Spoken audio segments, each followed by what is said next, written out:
가난이 어디 백성들의 죄였던가? 순간 보았소.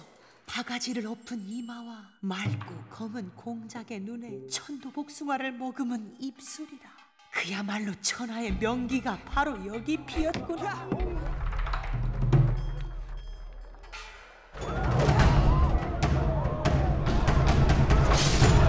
주민 여러분 안녕하세요. 주민센터 센터장입니다.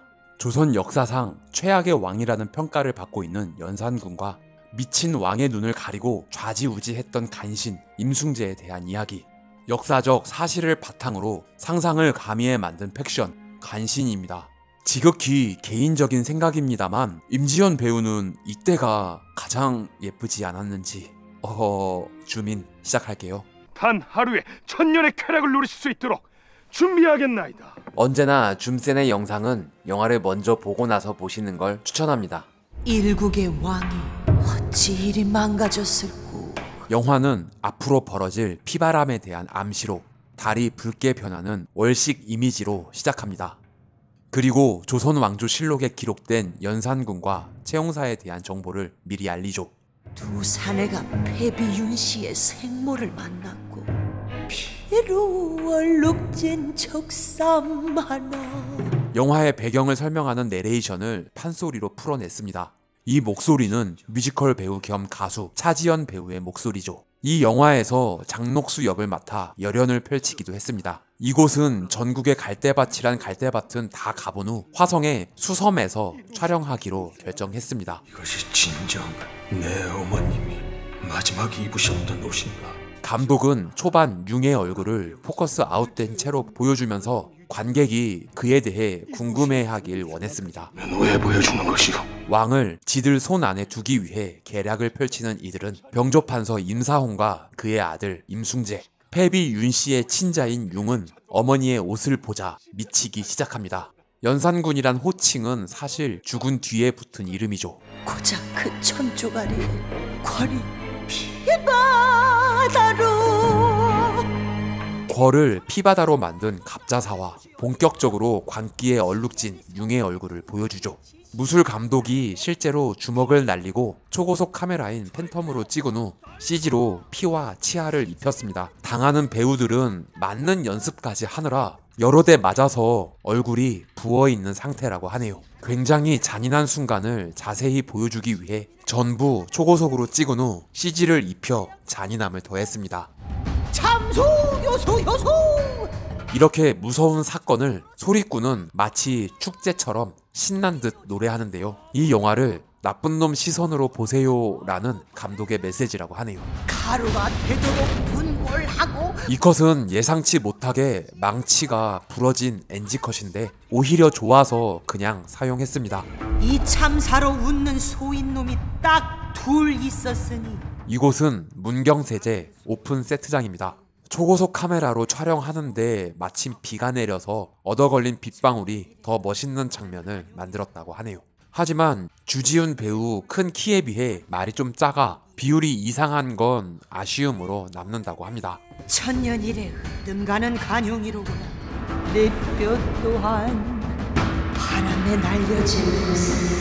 이 내레이션은 이들의 비참한 최후를 암시하는 복선이죠. 타이틀의 한자가 좀 이상하죠? 간사할 간자가 아닌 가늠할 간자를 사용했는데요. 여자녀 3개가 붙어있는 이 한자와 연결지어 바로 3명의 여자 컷으로 이어집니다. 이 장면을 보여줄 순 없지만 상당히 강렬한데요. 감독은 본격적인 이야기의 시작을 이렇게 하면서 이 영화는 보통이 아니니 마음의 준비를 단단히 하고 봐야 함을 알렸습니다. 이 붓은 한번 잡으면 내 손을 놔주질 않으니. 실제 연산군은 예술가적 기질이 풍부해 춤과 노래, 사냥, 기예에 능했다고 하는데요.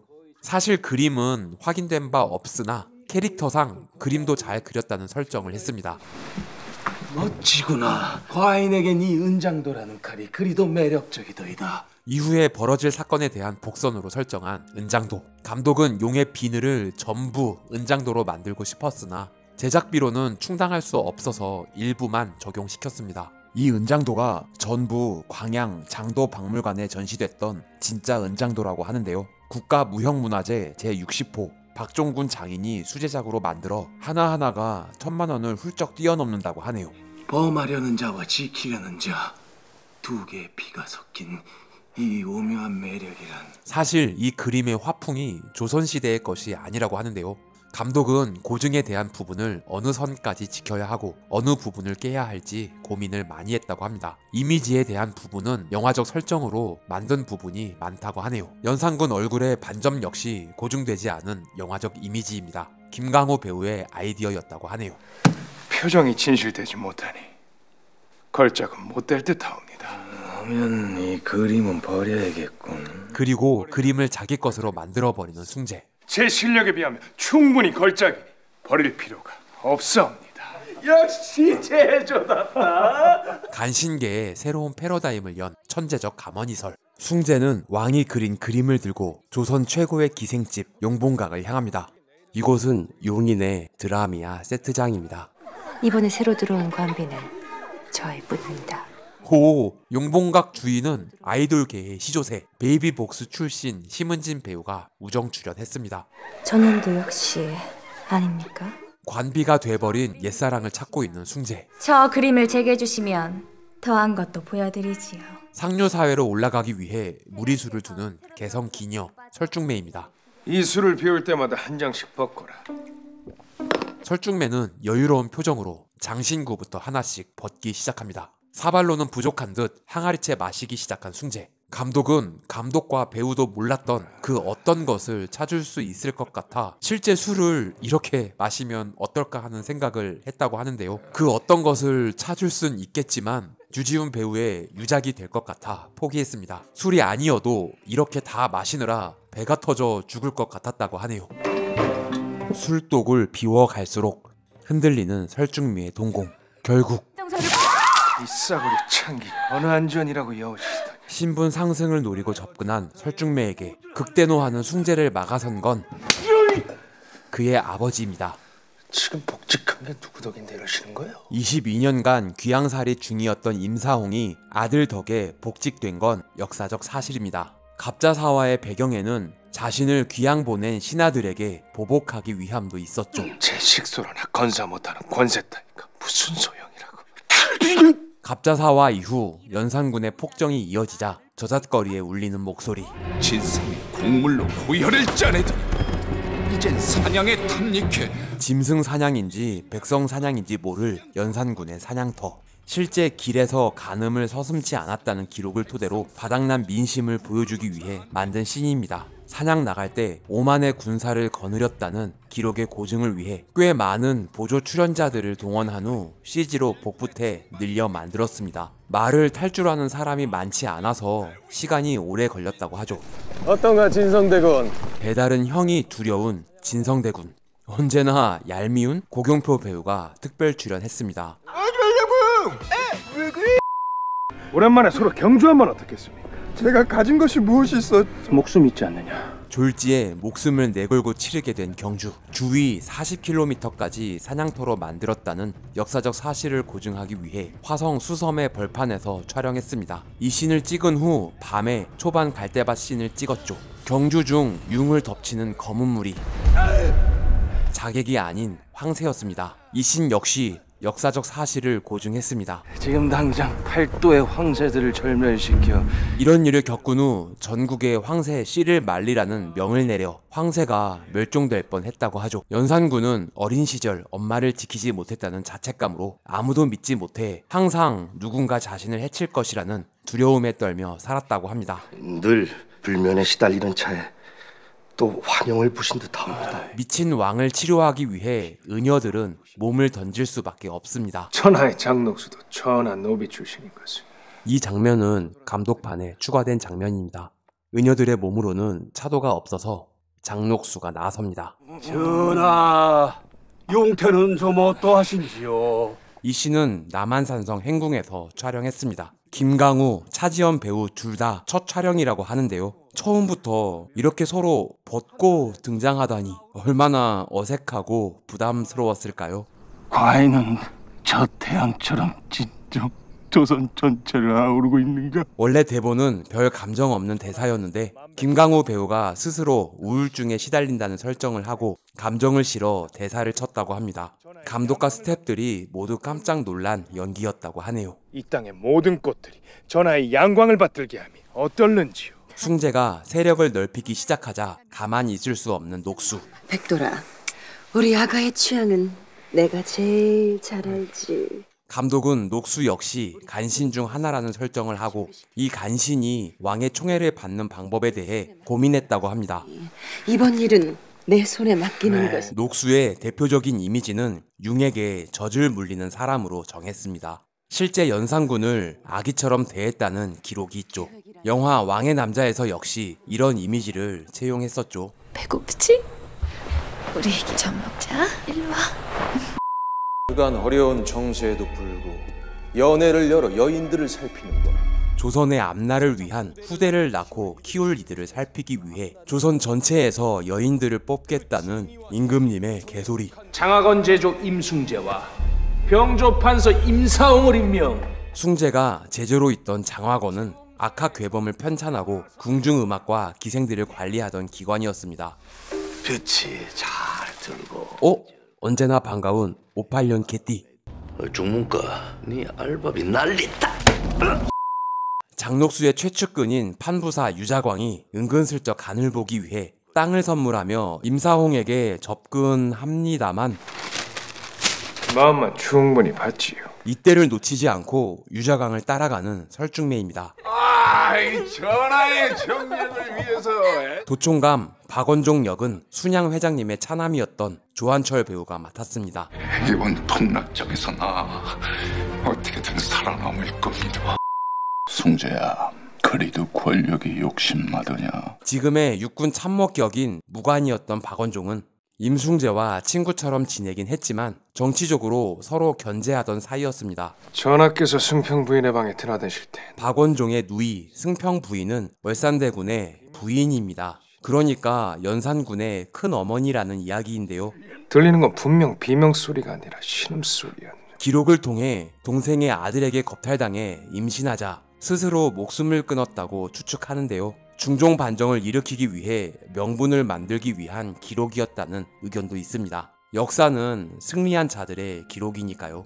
영화에서는 정의로운 척하며 폭군을 몰아내는 데 일조하지만 그 역시 또 하나의 새로운 간신이 된다는 설정입니다. 한편 유자광을 따라가 결국 녹수를 만날 수 있게 된 설중매. 불알 두 쪽이 성한사내라면 치마폭에 둘둘 말아 혼을 쏙 뺄 자신 있사옵니다. 감독은 배우에게 명기의 자태를 보여달라는 주문을 했고 이유영 배우는 본인만의 섹시함을 이렇게 표현했습니다. 감독의 목표는 관객들이 이유영 배우를 못 알아보게 하는 것이었다고 하네요. 나쁘진 않겠다.